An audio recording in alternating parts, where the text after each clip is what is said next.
सो hi guys, कैसे हो आप लोग। आई होप आप लोग बहुत अच्छे होंगे। सो गाइस, मैं आप लोग के लिए 2017 का क्वेश्चन पेपर लेके आ गया हूँ अलॉन्ग विथ आंसर। आंसर के साथ है। और आप लोग को करना है एक चीज़ है, अगर आपका एनसीईआरटी पूरा पढ़ के हो गया है, मुझे लगता है कि आप लोग का पढ़ के हो गया होगा, क्योंकि अब अप्रैल चालू है तो आपका मई में तो एग्ज़ाम था जो कि पोस्टपोन्ड हो चुका है। अब ये भी नहीं पता कि जो मई में पेपर होने वाला था नीट का वो कब होगा। लेकिन मैं आपको आपको बता दूं, मैं आपके लिए सारा 2019 तक, 1988 से लेकर 2019 तक मैं सारे पेपर करवा रहा हूँ। अभी मैं सोचा कि यार आप लोग को 2017 का पेपर करवा देता हूँ, तो मैं आप लोग के लिए 2017 का पेपर लेके आ गया हूँ। और कितने लोग बोल रहे हैं कि सर आप एक्सप्लेनेशन दिया करो जो जितने क्वेश्चंस हैं। मैं आप लोग को बता दूँ सीधी सी बात, अगर मैं उसका एक्सप्लेनेशन देने के लिए बैठूंगा तो मुझे 1 से 1.5 घंटे तो लग ही जाएंगे ऑलमोस्ट, बोल के चलो। वहाँ पे 80 से 90 क्वेश्चंस होते हैं, किसी किसी में तो 140 110 क्वेश्चंस होते हैं। अगर मैं उसको एक्सप्लेन करने के लिए बैठूँ तो मुझे 1 घंटे ऑलमोस्ट लग जाएंगे, और मेरे पास इतना टाइम है नहीं। और बहरहाल मैं आप लोग के लिए ये सब करवा भी रहा हूँ, राइट। अगर किसी क्वेश्चन में आपको लगता है कि मुझे डाउट है, कुछ है, तो आप मुझसे पूछ सकते हो। कमेंट बना इसीलिए है, राइट। आप लोग कमेंट में पूछो मुझसे, मैं आपको बताऊंगा, जरूर बताऊंगा। तुम्हारे कमेंट का रिप्लाई करता हूँ तो बताऊंगा नहीं है, ठीक है। तो यहाँ पे 2017 का क्वेश्चन पेपर लेके आऊँगा, इसका आंसर भी साथ में है। अगर कुछ डाउट होता है तो मुझसे पूछ लेना, राइट। तो पहला क्वेश्चन कहता है एंजाइमों के संदर्भ में कौन सा कथन उचित है। तो ऑप्शन ए इसका राइट है, जो कि हेलो एंजाइम क्या होता है, एपो एंजाइम प्लस सह एंजाइम होता है। सेकंड कहता है रक्तदाब आयतन में कमी के कारण किसका मोचन नहीं होगा। तो ऑप्शन ए इसका राइट है, जो कि एट्रियल नेट्रीयूरेटिक कारक होता है। तीसरा कहता है लिबरकुन प्रगुहिका की कौन सी कोशिकाएं एंटीबैक्टीरियल लाइजोजाइम स्रावित करती है। तो ऑप्शन ए इसका राइट है, जो कि है पैनेत कोशिकाएं होती हैं। चौथा कहता है निम्नलिखित में से कौन बहुलकी नहीं है। तो ऑप्शन सी इसका राइट है, जो कि लिपिड। पांचवा कहता है एक आवृतबीजी पादप में कार्यशील गुर बीजाणु से क्या विकसित होता है। तो सेकंड इसका राइट है, जो कि है भ्रूण कोश। छठवां कहता है माइलिन आच्छादित किसके द्वारा उत्पन्न होता है। तो ऑप्शन फोर इसका राइट है, जो कि श्वान कोशिकाएं एवं ओलिगोडेंड्रोसाइट होता है, ऑप्शन फोर। सातवां कहता है सम्मोहक और पारितोषित किसके लिए आवश्यक है होते हैं। तो ऑप्शन ए इसका राइट है, जो कि कीट परागण होते हैं। आठवां कहता है तंत्र पेशियों के ग्राही स्थान पर के स्थान पर स्थित होते हैं, ठीक है। तो ऑप्शन सी इसका राइट है, जो कि है पश्च सिनेप्टिक झिल्ली में। तो गैस यहाँ पे नौवां कहता है कि नारियल का फल किस प्रकार का है। तो ऑप्शन फोर इसका राइट है, जो कि अस्थिल फल होता है। 10वां कहता है वयस्क मानव की आरबीसी अकेंद्रीय होती है, निम्न में से कौन से कथन का लक्षण की सबसे उचित व्याख्या करता है। तो इसका ऑप्शन मैं आपको बता देता हूँ, इसका ऑप्शन केवल डी है, जो कि फोर है। यहाँ पे ये जो इन्हें प्रजनन करने की आवश्यकता नहीं है, ये गलत है।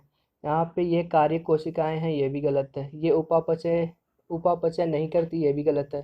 यहाँ पे इनका समस्त स्थान ऑक्सीजन संवहन के लिए उपलब्ध है, ये ऑप्शन राइट है, ठीक है। चौथा तो केवल डी ऑप्शन जो है ये राइट है। अब आते हैं 11वें पे। 11वां कहता है क्षमतायान कहाँ होता है। तो ऑप्शन थर्ड इसका राइट है, मादा जनन में होता है, जनन क्षेत्र में होता है। 12वां कहता है निम्न में से कौन चरम लवणीय दशाओं में पाए जाते हैं। तो ऑप्शन इसका फोर राइट है, जो कि आद्य बैक्टीरिया है। थर्ड कहता है लॉजिस्टिक वृद्धि में अंततः स्पर्शिक कब प्राप्त होता है, जब। यहाँ पे ऑप्शन नंबर पहला है, जो कि जो के इज इक्वल टू एन हो जाता है। मैं इसका आपको एक्सप्लेनेशन दिखाता हूँ क्या है। तो यहाँ पे लॉजिस्टिक क्या होता है, लॉजिस्टिक वृद्धि वक्र में ऊपर की ओर एक असिम्पटाट होता है जिसे वाहक क्षमता के कहा जाता है, तथा तब प्राप्त होता है जब अधिकतम जनसंख्या आकार dn/dt बराबर जीरो होता है। तो यहाँ पे ये याद रखना dn/dt जो होता है तब जीरो हो जाता है, ठीक है। यहाँ पे सीमित संसाधनों वाले निवास क्षेत्र में विकसित होने वाली समष्टि जो पॉपुलेशन में लॉजिस्टिक वृद्धि वक्र पाया जाता है। तो लॉजिस्टिक वृद्धि के लिए क्या करते हैं, लॉजिस्टिक वृद्धि के लिए यहाँ पे dn/dt आप लोग को पता है dn/dt is equal to zero होता है। और यहाँ पे वो k is equal to n कब होगा, जब वो जीरो हो जाएगा। तो यहाँ पे r जो dn/dt is equal to r n K minus nine n upon K होता है। तो यहाँ पे यदि k इज इक्वल टू 0 रख देना हम लोग, तो यहाँ पे k इज इक्वल टू अगर हम n रख देते हैं 0 16 k is equal to n रख देते हैं तो यहाँ पे वो 0 के बराबर आ जाता है। तो dn/dt इज इक्वल टू 0 हो जाता है। एक बार आप इसको ट्राई कर लेना, देख लेना क्या है। कोई डाउट अगर फिर भी होता है तो मुझसे बताना। तो यहाँ पे 13वां कहता है कि अधिक दूध देने वाली गायों को प्राप्त करने के लिए किया गया कृत्रिम वर्ण क्या दर्शाता है। तो ऑप्शन इसका फर्स्ट है दिशात्मक वर्ण, क्योंकि यह लक्षण माध्य को एक दिशा में धकेल देता है। और यहाँ पे 15वां कहता है कि बेमेल चुनिए। तो ऑप्शन इसका फर्स्ट है, वो जो बेमेल है रोडोस्पाइरलम है, जो कि कवक मूल है, ये गलत है। ठीक है। अब यहाँ पे 16वां कहता है अच्छी दृष्टि कैरोटीन प्रोटीन प्रचुर खाद्य पदार्थों के पर्याप्त अंतर्ग्रहण पर निर्भर करती है। निम्नलिखित में सर्वोचित कथन का चयन कीजिए। तो इसमें जो है ऑप्शन ए, सी और डी जो है राइट है। तो मैं बता देता हूँ पढ़ के आपको एक बारी। तो यहाँ पे कैरेटीन से विटामिन ए की के व्युत्पन्न बनते हैं, ये राइट है। ऑप्शन बी यहाँ पे रॉन्ग है। वो कहता है प्रकाश वर्णक आंतरिक खंड के झिल्ली बिंब में गड़े हुए होते हैं, ये गलत है। ऑप्शन 3 सी कहता है कि रेटिनॉल विटामिन ए का व्युत्पन्न है, ये राइट है। डी कहता है रेटिनॉल सभी दृष्टि प्रकाश वर्णकों का प्रकाश अवशोषी भाग है। तो ये ऑप्शन इसका डी भी राइट है, यहाँ पे फर्स्ट वाला राइट है। अब 17वां कहता है कि एग्रोस जेल में पृथक हुए डीएनए खंड को किसके अभिरंजक के बाद देखा जा सकता है। तो ऑप्शन इसका थर्ड है इथिडियम ब्रोमाइड के बाद मतलब देखा जा सकता है। ठीक है। 18वां कहता है यकृत निवाहिका शिरा द्वारा यकृत में रुधिर कहाँ से आता है। तो आंत्र से आता है। 19वां कहता है संवहनी एधा सामान्यतः क्या बनाती है। तो द्वितीयक जाइलम बनाती है। 20वां कहता है थैलेसीमिया एवं दांत कोशिका अरक्तता दोनों ग्लोबुलिन अणु के संश्लेषण में समस्या के कारण होते हैं। उचित कथन का चयन कीजिए। इसका ऑप्शन सेकंड राइट है। जो थैलेसीमिया ग्लोबुलिन अणु से के कम संश्लेषण के कारण होता है। ठीक है। अब आता है 21 कहता है यदि पति एवं पत्नी का जीनोटाइपिक IA IB एवं IAI है तो इनके बच्चों के रुधिर वर्गों में कितने जीनोटाइप और कितने फिनोटाइप हैं। तो इसका मैं आपको आंसर दिखा देता हूँ। वैसे सॉल्व करके दिखना है तो मैं दिखा सकता हूँ, बट आपको आंसर दिखाऊंगा तो आपको ज़्यादा समझ में आएगा। तो यहाँ पे आपका उसका आंसर आ गया। तो यहाँ पे उसका आंसर पति और पत्नी, पति का है IAIB और पत्नी का है IAI है। ठीक है। ये इनका जीनोटाइपिक है। ठीक है। तो यहाँ पे बोला गया है कि कितने जीनोटाइप है। तो हाँ, यहाँ पे आपको सामने से दिख रहा है जो कि 4 है। यहाँ पे ये O निगेटिव, यहाँ पे ये है O पॉजिटिव है। ठीक है। तो यहाँ पे इनके क्रॉस कराया गया IA से और IB से। तो यहाँ पे IA यहाँ पे ये पति का है और ये पत्नी का है। तो IA और I है, तो यहाँ पे इन लोग का IA ये हो गया। IB, तो IAIB ये हो गया इन लोग का, यहाँ से यहाँ से ये, फिर यहाँ से ये, फिर उसके बाद IA। ठीक है। IA और I हो गया। ठीक है, ये हो गया। और फिर I से यहाँ पे हो गया। ठीक है। तो IB और I हो गया। तो यहाँ पे जीनोटाइपिक पूछा है, तो जीनोटाइपिक सामने से दिख रहा है कि 1 2 3 4 जीनोटाइप्स यहाँ पे अवेलेबल है। ठीक है। जीनोटाइप्स की संख्या 4 है। ठीक है। तो जीनोटाइप की संख्या 4 है और फिनोटाइप की संख्या 3 है। देखो, एक ये है, एक ये है और एक ये है। और ये जो IA है, यहाँ पे देखो IA या बोल लो तथा IA और I ये दोनों एक ही है, जो कि A है। ठीक है। और यहाँ पे IA और IB is equal to AB होता है। ठीक है। तो ये उसका ब्लड ग्रुप है। यहाँ पे आपको पता है ना, A ब्लड ग्रुप होता है, फिर उसके बाद B ब्लड ग्रुप होता है, फिर उसके बाद AB होता है, फिर उसके बाद O होता है। ये 4 ब्लड ग्रुप होते हैं। और यहाँ पे IB और IB है, जो ये उसका 3 है। ठीक है। IB और I है तो वो B है। तो यहाँ पे जो फिनोटाइपिक का रेशियो जो हम लोग को पूछा गया है, फिनोटाइपिक का रेशियो 3 है, जीनोटाइपिक का रेशियो 4 है। आई होप आप लोग को ये समझ में आया होगा। तो यहाँ पे इसका आंसर सेकंड है, जो कि 4 जीनोटाइप्स हैं और 3 फिनोटाइप्स हैं। 22वां कहता है रंध्र छिद्र के खुलने में निम्नलिखित में से क्या सहायता करती है। तो ऑप्शन सेकंड इसका राइट है, जो कि द्वार कोशिका की कोशिका भित्ति में सेलुलोज सूक्ष्म तंतुओं का त्रिज्यीय विन्यास है। 23वां कहता है कि बोगेनविलिया के कांटे किसका रूपांतरण है। तो तना का रूपांतरण है। 24वां कहता है निम्न में से कौन संकटमयी प्राणी एवं पौधों के बाह्य स्थानीय संरक्षण से संबंधित हैं? तो ऑप्शन उसका 4 है जो कि है वन्य प्राणी सफारी पार्क। 25वां कहता है मूल रोम किस क्षेत्र से विकसित होते हैं? तो ऑप्शन इसका 4 है परिपक्वन। 26वां कहता है एक रोग जो अलिंग सूत्र प्राथमिक अभियोजन के कारण होता है कौन सा है? तो ऑप्शन इसका 4 है डाउन सिंड्रोम। अब मैं आपको बता दूं डाउन सिंड्रोम में होता क्या है। डाउन सिंड्रोम में देखो हम लोग के पास कितने गुणसूत्र होते हैं, ठीक है, गुणसूत्रों की संख्या 46 होती है और पेयर में रहते कितना 26 होते हैं, 23 होते हैं, जो कि 23 रहते हैं, 23 गुणसूत्र होते हैं जिसमें 46 क्रोमोसोम रहते हैं, ठीक है। अब यहाँ पे उनको इसमें क्या होता है कि जो यहाँ पे डाउन सिंड्रोम है ना, ये वाला जो आपका 21वां रहता है ना, 21वां गुणसूत्र, उसमें एक्स एक्स और एक्स हो जाता है, मतलब एक अलग से एक्स आपका एक्स्ट्रा हो जाता है, तो डाउन सिंड्रोम हो जाता है। ये फीमेल के लिए है, ठीक है, ये और ये फीमेल के लिए है, ये औरतों के लिए, ठीक है। और मेल में क्या होता है, मेल में भी सेम होता है, यहाँ पे एक्स वाई रहता है और एक अलग से एक्स आ जाता है, ठीक है, ये आपके 21वें में आ जाता है, तो ये जो है ये डाउन सिंड्रोम हो जाता है, ये आपके मेल में होता है, राइट। अब आते हैं क्वेश्चन नंबर 27 पे। 27 कहता है कि शुद्ध जल का विभव कितना होता है? तो ऑप्शन इसका 4 है जो कि 0 होता है।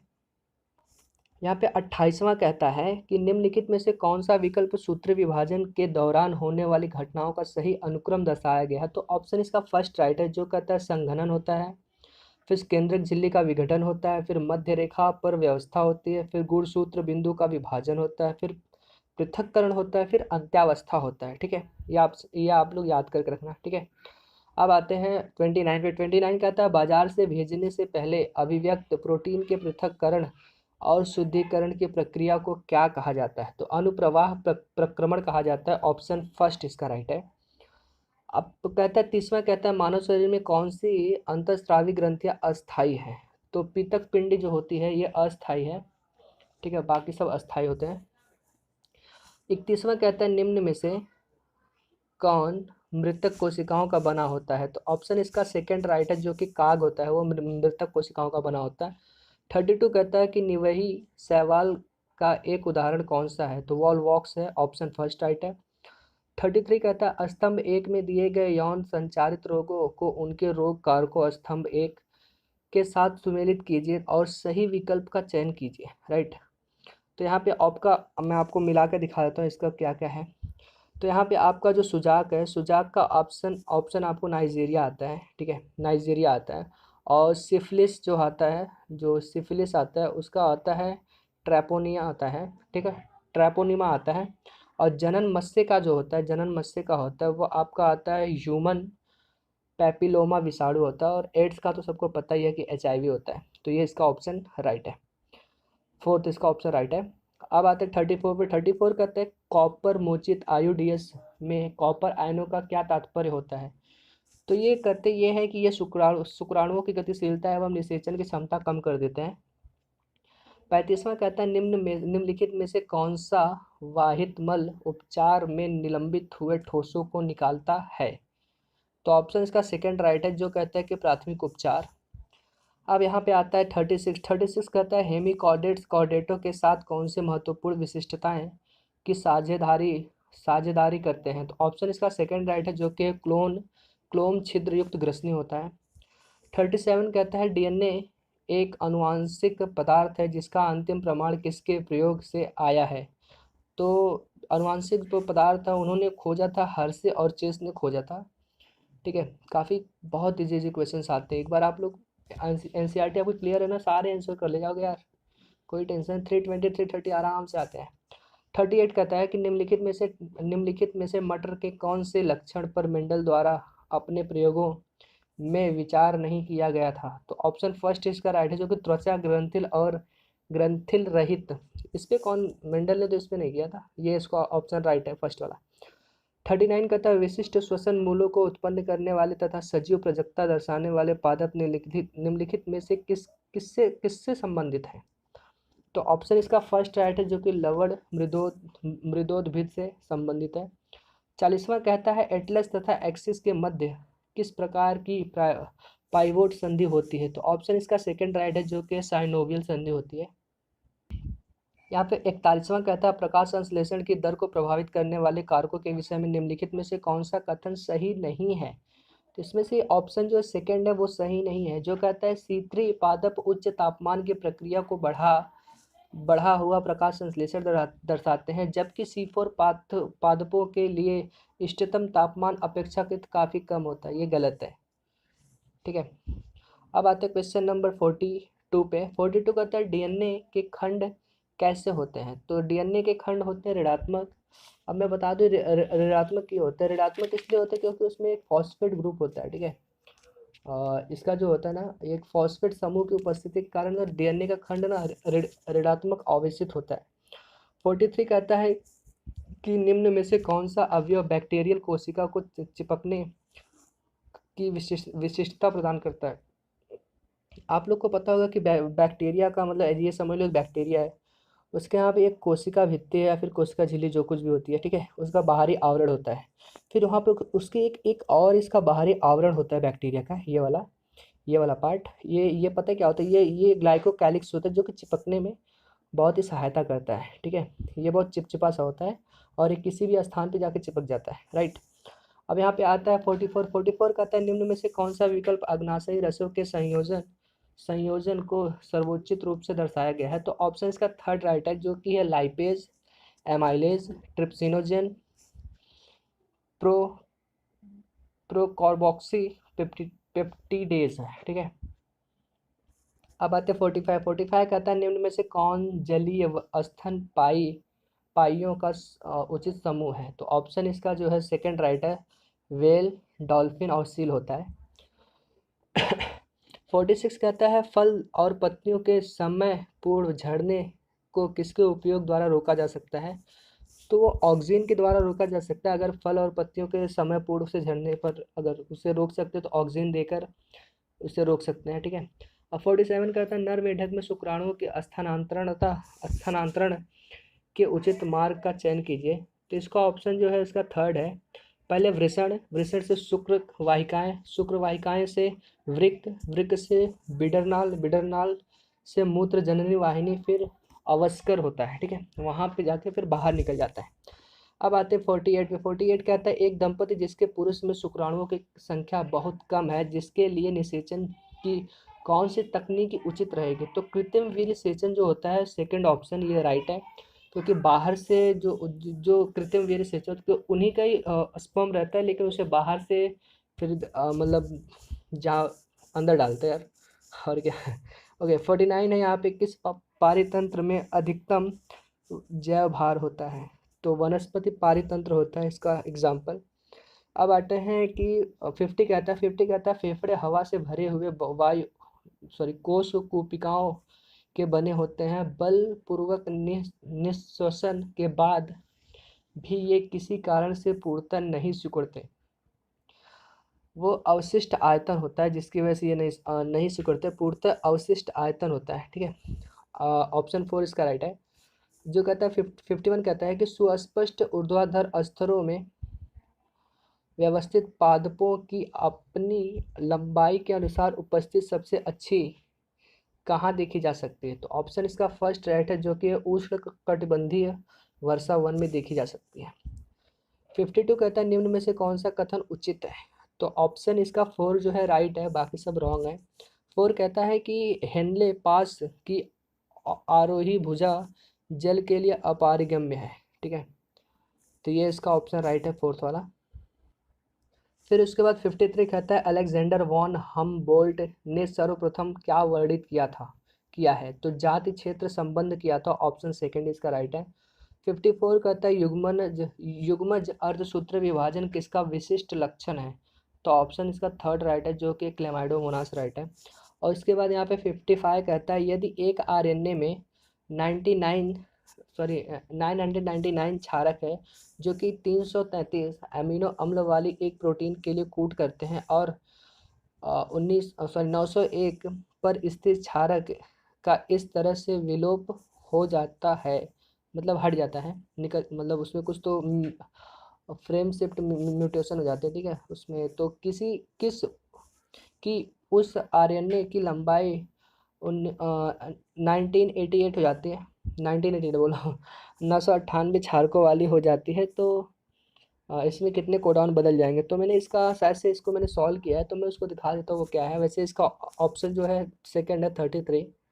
तो यहाँ पे जो टोटल बेस पेयर था आपका, यहाँ पे मैं आपको पेन जो यहाँ पे टोटल बेस पेयर था वो 19 मतलब 999 था। और जो यहाँ पे जो जो टोटल अमीनो एसिड था जो कि अम्ल था, ठीक है, अमीनो अम्ल था, वो 33 था। अब मुझे पता है एक कोडॉन को निकालने के लिए जो जो हम लोग को टोटल बेस दिया है, टोटल बेस से और जो कितना अमीनो एसिड है उससे हम लोग डिवाइड करते हैं तो हम लोग को 3 आ जाता है, ठीक है। तो हम लोग को 3 न्यूक्लियोटाइड मिलता है, ठीक है। एक कोडॉन में 3 न्यूक्लियोटाइड होता है। अब हम लोग को देखना है कि 901 से लेके 19 मतलब 999 तक कितने ऐसे कोडॉन थे जिसमें उसमें म्यूटेशन आई, राइट, फ्रेम शिफ्ट म्यूटेशन। और उसमें हम लोग को बता दें जो 900 जो थे, मतलब आप लोग को पता है यहाँ पे 901 में तो हम लोग को आया था, ठीक है, कि वहाँ से कुछ तो बदलाव हुए थे। 900 तक तो सही थे ना, 900 तक जो जितने भी थे, जो भी उनका फ्रेम था वो सही था। बदलाव आया हम लोग का 901 से, राइट, 901 से हम लोग का बदलाव आया। तो यहाँ पे हम लोग को क्या टोटल कितना दिया हम लोग को 999, उसमें से हम 900 माइनस करेंगे तो हम लोग को पता चलेगा कि बदलाव कितने में आया था। तो 99 में जो है 99 में हम लोग को बदलाव मिला था। और हम लोग को पता है कि एक कोडॉन में 3 न्यूक्लियोटाइड होते हैं, मतलब 3 न्यूक्लियोटाइड में एक कोडॉन होते हैं। तो हम लोग को न्यूक्लियोटाइड तो यहाँ पे दिया है, सॉरी यहाँ पे तो बेस पेयर दिया है, बेस पेयर, ठीक है, 99 बेस पेयर है जिसमें इतना है। अब हम लोग को टोटल कोड जब कोडॉन निकालना है तो टोटल बेस पेयर हम लोग को बचा कितना है 99, राइट। तो 99 यहाँ पे बचा 99 डिवाइडेड बाई 3, तो यहाँ पे हम लोग का आ जाता है 33, राइट। तो हम लोग का यहाँ पे ऑप्शन आ जाता है 33। तो आप लोग भी एक बार इसको देख लेना, काफ़ी ईजी आता है, ठीक है। तो आपका ऑप्शन जो है सेकंड इसका राइट है। अब आते हैं 56 पे। 56 कहता है वे पुष्प जिसमें अंडाशय में एक बीजांड होता है और वे एक पुष्पक्रम में बंधे रहते हैं, सामान्यतः किसके द्वारा परागित होते हैं, तो वो वायु के द्वारा परागित होते हैं।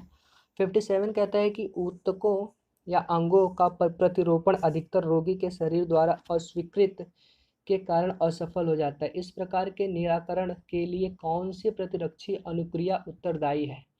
तो इसका ऑप्शन फर्स्ट है जो कि कोशिका कोशिका में क्या होता है मध्यता प्रतिरक्षा अनुक्रिया होती है, तो वो एक्सेप्ट करना चाहेगी तो एक्सेप्ट करेंगे, नहीं निकाल देती है। 58 कहता है कि एक्टोकार्पस और फ्यूकस के जीवन चक्र क्रमशः कैसे हैं। तो ऑप्शन इसका सेकंड राइट है जो कहता है कि अगुणित, द्वे गुण गुणितकी और द्वे गुणितीय होता है, ठीक है। 59 कहता है वह एक जीन जिसकी अभिव्यक्ति रूपांतरित कोशिका की पहचान करने में सहायता करती है उसे क्या कहा जाता है, तो उसे वर्ण योग्य चिन्ह कहा जाता है। अब आते हैं क्वेश्चन नंबर 60 पे। 60 कहता है एक लिंगाश्रयी पुष्पी पादप निम्नलिखित में से किन दोनों को रोकते हैं। तो ऑप्शन इसका फर्स्ट राइट है जो कहता है स्वयुग्मन और सजात पुष्पी परागण को रोकते हैं, ठीक है। 61 कहता है क्रेब चक्र के विषय में कौन सा कथन गलत है। तो इसमें गलत ये ऑप्शन थर्ड इसका गलत है, बाकी सब राइट है। कहता है कि यह चक्र एसिटिल समूह एसिटाइल कोएंजाइम ए के पायरुविक अम्ल के साथ संघनन के आरंभ से आरंभ होता है और सिट्रिक अम्ल उत्पन्न करता है। तो ये गलत है, ठीक है। तो मैं आप लोगों को बता दूं इसमें होता क्या है। इसमें होता है क्रेब चक्र में की शुरुआत में ऑक्जेलो एसिटिक अम्ल होता है, ठीक है, के रूप में एसिटिल कोएंजाइम के संघनन से होती है जिसमें सिट्रिक अम्ल का निर्माण होता है। तो यहाँ पे पता है ऑक्जेलो एसिटिक अम्ल होता है, ठीक है।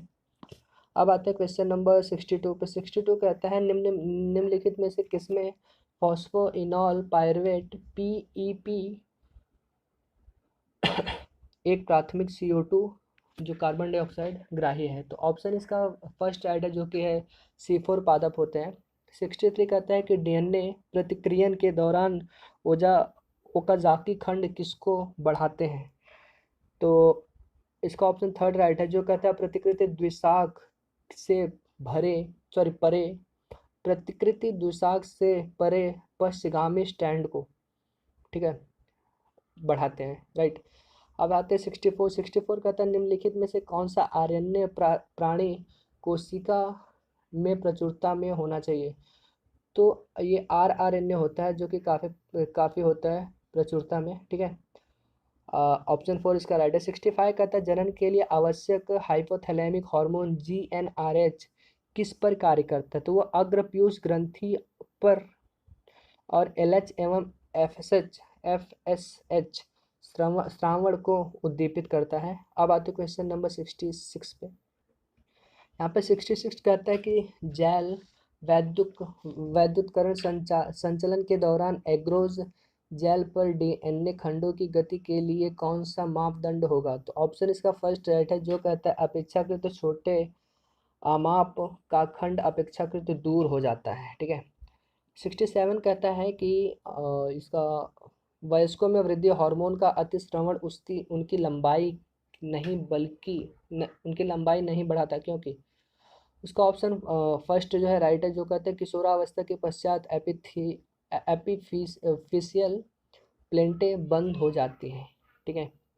अब आते हैं 68 पे। 68 कहता है जीवाणुओं में डीएनए प्रतिकृतियां होती है। तो ऑप्शन इसका सेकंड राइट है जो कहता है कि विखंडन से पहले। 69 कहता है कि निम्नलिखित में से कौन सी अवधि मेंडल के संकरण के प्रयोगों की थी? तो इसका ऑप्शन आपका है फोर्थ जो कहता है 1856 से लेके 1863 तक 7 वर्षों तक काम किया था मेंडल ने, समझे। हम लोग 1 घंटे नहीं बैठ पाते। ओके, तो यहाँ पे 70 कहता है कि विरॉइड विषाणु से भिन्न है क्योंकि। अब मैं आपको एक बताता हूँ कि विरॉइड वायरॉइड में क्या अंतर होता है, ठीक है। तो विरॉइड जो होता है वो एक सिंगल आरएनए होता है, ठीक है। ये आरएनए सिंगल आरएनए होता है, ठीक है। अगर इसके इधर मैं प्रोटीन लगा दूँ, ठीक है, तो ये हो जाएगा हमारा वायरस। क्या हो जाएगा? ये हो जाएगा वायरस, ठीक है।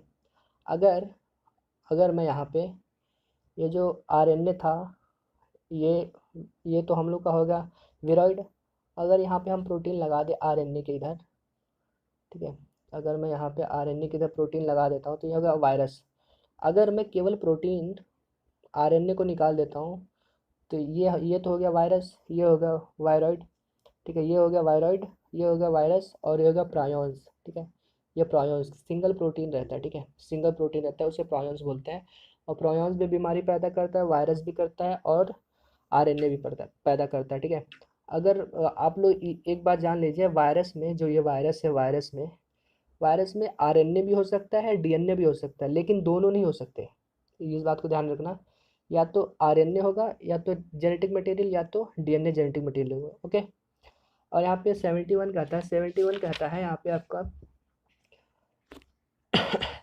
माल्ट जो कि होता है म्यूकोजा एसोसिएटेड लिम्फोइड टिश्यू होता है। मानव शरीर में लसिकाभ ऊतक का लगभग कितने प्रतिशत होता है? तो यह ऑप्शन इसका जो है फोर्थ राइट है जो यहाँ पे 50% होता है, ठीक है, ओके। तो यहाँ पे 72 कहता है निम्न में से कौन उसके द्वारा उत्पन्न उत्पाद के साथ उचित रूप में मेलित है? तो ऑप्शन इसका जो है थर्ड राइट है, जो सैक्रोमाइसिस सर्वैसी होता है वो एथेनॉल, ठीक है, ओके। अब आते हैं जो कि बियर ईस्ट कहा जाता है। जो अब मैं बता दूं सैक्रोमाइसिस सर्वैसी को ना सामान्यतः बियर ईस्ट कहा जाता है। यह कार्बोहाइड्रेट का किण्वन करता है और यह इथेनॉल का उत्पन्न करता है, ठीक है। अब आते हैं 73 कहता है निम्न में से कौन सबसे छोटे ज्ञात जीवित कोशिकाएं हैं जिनमें एक निश्चित कोशिक भित्ति होती है? ये पादपों और जंतुओं के रोग जनक हैं और बिना ऑक्सीजन के जीवित रह सकते हैं। तो और इसका ऑप्शन जो है सेकंड राइट है जो कहता है माइकोप्लाज्मा। माइकोप्लाज्मा आपको सेकंड चैप्टर में देखने को मिल जाएगा 11th के, जो कि जीव जगत का वर्गीकरण। वहाँ पे शायद जो तीसरे या चौथे पेज पे ऐसा कुछ तो दिया है, सबसे ऊपर टॉप में दिया है, ठीक है। 74 कहता है निम्न में से कौन घोड़े का गण दर्शाता है? तो ऑप्शन इसका फर्स्ट राइट है जो कि पेरिसोडैक्टाइला होता है। अब आते हैं 75 कहता है, अब मैं एक बार आपको बता दूं घोड़ा का जो ये होता है, घोड़ा पे तो पता है ऑर्डर, घोड़ा का जो ऑर्डर होता है वो होता है पेसिडोडेक्टाइला होता है। और जो कुल का देखा जाए तो कुल होता है इक्विडाई होता है। वंश देखा जाए तो इसकस होता है, इकस होता है, और जाति देखा जाए तो फेरस होता है, और उपजाति देखा जाए तो कैबलस होता है, राइट। और ये पता नहीं इतना कठिन क्वेश्चन कहाँ से पूछ लिया घोड़े का। ओके, कोई बात नहीं। अब 75 कहता है कि मेढक का हृदय शरीर से बाहर निकलने के पश्चात कुछ समय तक धड़कता रहता है, क्योंकि वो पता है क्यों धड़कता है, क्योंकि वो ना एक मायोजेनिक हार्ट होता है, ठीक है, मायोजेनिक हार्ट होता है। जो यहाँ पे उसका ऑप्शन जो यहाँ पे सी और डी राइट है। अब मैं पढ़ के बताता हूँ। मेढक एक असमतापी है, ये ठीक है, ये मतलब इसकी वजह से नहीं धड़कता, ठीक है। मेढक में कोई हृदय परिसंचरण नहीं होती, ये भी गलत है। हृदय पे सी कहता है कि पेशी जनित प्रकृति का होता है, ये राइट है। डी कहता है हृदय स्व उत्तेजक होता है। तो मैं आपको बता दूं, जो कशेरुकी प्राणी का हृदय होता है ना, मायोजेनिक होता है। ये स्वतः संकुचनशील होते हैं, ये खुद से संकुचन करते हैं। इस प्रकार का हृदय शरीर के बाहर भी कुछ समय के लिए क्रियाशील होता है, राइट। ऑप्शन इसका थर्ड राइट है। 76 कहता है कि पशुओं में शुद्ध वंशक्रम के समयुग्मजी किस प्रकार प्राप्त किए जा सकते हैं। तो इसका ऑप्शन जो है फोर्थ राइट है। वो कहता है एक ही नस्ल के संबंधित पशुओं के संगम द्वारा, राइट। अब यहाँ पे आता है 77 कहता है अंतःकाष्ठ के संदर्भ में निम्नलिखित में गलत कथन चुनिए। तो इसमें जो है यह अत्यंत टिकाऊ होता है, यह राइट है, ठीक है। सेकंड कहता है कि यह जल और खनिज का चालन कुशलता से कर सकती है, ये गलत है। थर्ड भी राइट है, फोर्थ भी राइट है। इसमें थर्ड कहता है कि इसमें अत्यंत लिग्निन युक्त भित्ति वाले मृत मृत तत्व होते हैं, ये भी राइट है। फोर्थ कहता है कि इसमें कार्बनिक यौगिक जमा होते हैं, ये भी राइट है। 78 पे आता है। 78 कहता है एनाफेज प्रोमोटिंग कॉम्प्लेक्स एपीसी जंतु कोशिका में समसूत्र विभाजन के सुचारू रूप से होने के लिए आवश्यक प्रोटीन डिग्रेडेशन मशीनरी है। यदि मानव कोशिका में एपीसी जो कि एनाफेज प्रोमोटिंग कॉम्प्लेक्स तो श्रुति त्रुष्टिपूर्ण जो भी है में, तो निम्न में से क्या घटित होगा। तो ऑप्शन इसका सेकंड है, जो होता है गुणसूत्र पृथक नहीं होंगे, राइट। इसका ऑप्शन जो है सेकंड है। अब आते हैं क्वेश्चन नंबर आपके 79। तो यहाँ पे आते हैं 79 कहता है निम्नलिखित में से कौन सा एक कोशिकांग एटीपी बनाने के लिए कार्बोहाइड्रेट से ऊर्जा निकालने के लिए उत्तरदायी होता है। तो वो होता है कि सूत्र कणिका, जो कि माइटोकॉन्ड्रिया होता है। माइटोकॉन्ड्रिया में कार्बोहाइड्रेट का ऑक्सीडेशन अवकरण होता है, जिसके फलस्वरूप एटीपी उत्पन्न होती है, राइट। 80 कहता है कि कवक मूल किसका उदाहरण है। तो ये सहोपकारिता का एग्जाम्पल है, ठीक है, सहोपकारिता का एग्जाम्पल है। और मैं बता दूं माइकोराइजा एक सहजीवी संबंध है जो कवकों और उच्च पादपों की जड़ों के बीच होता है, राइट। कवक मूल किसका उदाहरण है, ठीक है। अब आते क्वेश्चन नंबर आपके 81। 81 कहता है मानव की पसलियों के एक्स युग्मकों में से वाई युग्मक वास्तविक पसलियों के होते हैं। उचित विकल्पों का चयन कीजिए जो एक्स एवं वाई की उचित संख्या को दर्शाता है और उसका स्पष्टीकरण करता है। तो जो इसका ऑप्शन है, वो ऑप्शन इसका जो 4 है वो राइट है। जो एक्स होता है जो कि एक्स 12 होता है, वाई जो 7 होता है। वास्तविक पसलियों पृष्ठभाग में कशेरुक दंड और अधर भाग में उरोस्थि के साथ जुड़ी होती हैं। तो मैं आपको बताऊँ मानव में ना 12 जोड़ी पसलियाँ होती हैं, जिनमें से 7 जोड़ी जो पसलियाँ होती हैं 1 से 7 तक पिछले रीढ़ के द्वारा तथा आगे से उसे स्थिर से जुड़ी होती है, ठीक है। ये इसका ऑप्शन जो है राइट है। अब आते हैं 82 पे। 82 कहता है कि पोरीफेरो में स्पंज गुहा कसाब कोशिकाओं द्वारा स्तरित होती है, जिन्हें कहते हैं कोएनोसाइट्स। 83 कहता है एरोसॉल के विषय में निम्नलिखित में से कौन सा कथन मान्य नहीं है। तो ऑप्शन जो सेकंड है यह मान्य नहीं है। फर्स्ट क्या कहता है, ये वर्षा और मानसून की पद्धति को परिवर्तित करते हैं, यह सही है। सेकंड जो है रॉन्ग है। सेकंड कहता है इनके कारण कृषि उत्पादकता में बढ़ोतरी होती है, ये गलत है, बढ़ोतरी नहीं होती है। थर्ड कहता है ये कृषि भूमि पर नकारात्मक प्रभाव डालते हैं, ये भी सही है। चौथा कहता है ये मानव स्वास्थ्य के लिए हानिकारक है, ये भी सही है।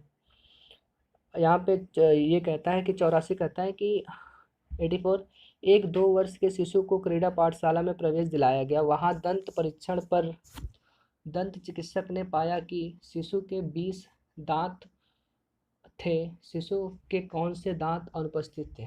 तो ऑप्शन इसका जो है सेकंड राइट है, जो कि अग्र चर्वणक होते हैं।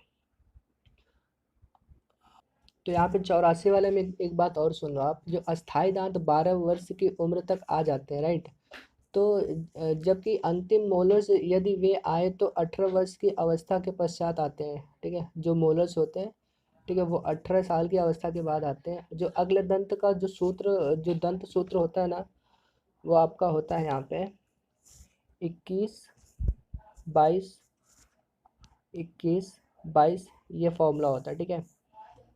ये ठीक है, 18 साल के नीचे जो वयस्क नहीं होते, ठीक है, और जो 18 साल के ऊपर हो जाते हैं उनका जो फॉर्मूला होता है, उनका फॉर्मूला होता है 21, 23, 21, 23 होता है, राइट। आप लोग याद कर लेना, ये काफ़ी अच्छे एग्जाम्पल्स, काफ़ी इंपॉर्टेंट भी हैं। 85 कहता है निम्न में से बेमेल को चुनिए। तो यहाँ पे बेमेल पाइनस एक लिंगाशयी होता है, ये बेमेल है, जो कि अगर देखा जाए तो पाइनस जो होता है वो द्विलिंगाशयी होता है। द्विलिंगाशयी मतलब उसमें मेल फीमेल गैमेट दोनों ही रहते हैं, मतलब मेल फीमेल सेक्स दोनों ही प्रेजेंट रहते हैं। 86 कहता है नारियल के खाने वाले भाग का की रूपात्मक प्रकृति क्या है? तो उसका ऑप्शन जो सेकंड है वो राइट है, जो कि भ्रूणपोष होता है। 87 कहता है द्विनिषेचन किसके द्वारा प्रदर्शित किया जाता है? तो ऑप्शन इसका थर्ड राइट है, जो कहता है कि आवृत्त बीजी द्वारा प्रदर्शित किया जाता है। 88 कहता है संबंधन काय किसकी कोशिका में नहीं पाए जाते? तो जीवाणु की कोशिका में नहीं पाए जाते, राइट। और यहाँ पे 89 कहता है कि हिस्टोन H1 का केंद्रकाव्य के साथ संबंध क्या निर्देशित करता है? तो इसका ऑप्शन सेकंड राइट है, जो कहता है डीएनए क्रोमैटिन रेशो में संगठित है। अब यहाँ पे आता है आपका 90, जो कि लास्ट क्वेश्चन है, सन 2017 का पेपर का लास्ट क्वेश्चन है। कहता है जैव मंडल संरक्षित क्षेत्र का वह भाग जो कानूनी रूप से सुरक्षित है और जहाँ मानव की किसी भी गतिविधि की आज्ञा नहीं होती है, वह क्या कहलाता है? वह कोड जो क्रोड है, क्रोड क्षेत्र कहलाता है, राइट। और मैं आपको बता दूं एक बारी कि जो कोर जोन होता है, जो मूल क्षेत्र होता है, इसमें कोई मानव की गतिविधि नहीं होती है। और यहाँ पे जो होता है बफर क्षेत्र, जो बफर जोन होता है, ठीक है, यहाँ पे जो बफर जोन होता है, बफर जोन में क्या होता है कि ये मध्यस्थ क्षेत्र होता है, इसमें मानव की गतिविधि रहती है वो सीमित तक होती है, ठीक है। और यहाँ पे जो एक और होता है जो कि ट्रांजिशन क्षेत्र होता है, ठीक है, जो संक्रमण क्षेत्र होता है, इसमें क्या होता है? इसमें होता है कि इसमें मानव आवास की अनुमति होती है, साथ ही साथ चारागाह और कृषि कार्य भी होते हैं। तो गाइज अगर ये वीडियो, सच बता रहा हूँ, अच्छी लगे, बहुत मेहनत लगी, अगर ये वीडियो आप लोग को अच्छी लगी है तो वीडियो को एक लाइक कर देना, कमेंट में छोड़ देना सर वीडियो कैसी बनी। अगर आपको कोई भी डाउट है इस ऐसे जो 90 क्वेश्चन है, इसमें कोई भी अगर आपको एक सिंगल भी डाउट मिलता है ना, तो मुझे कमेंट करो और मुझसे पूछो कि सर इसका आंसर क्या होगा। क्या होगा मतलब आंसर तो दिया है, आंसर साथ में दिया है, मुझसे पूछो कि सर और इसमें जो एक्सप्लेनेशन है क्या कुछ है, जैसे भी कुछ है आप मुझसे पूछ सकते हो। कल जो है 2018 का पेपर अपलोड करूँगा, उसके बाद 19 का करूँगा, फिर बाद में मैं चैप्टर स्टार्ट पढ़ाना कर दूँगा, ठीक है।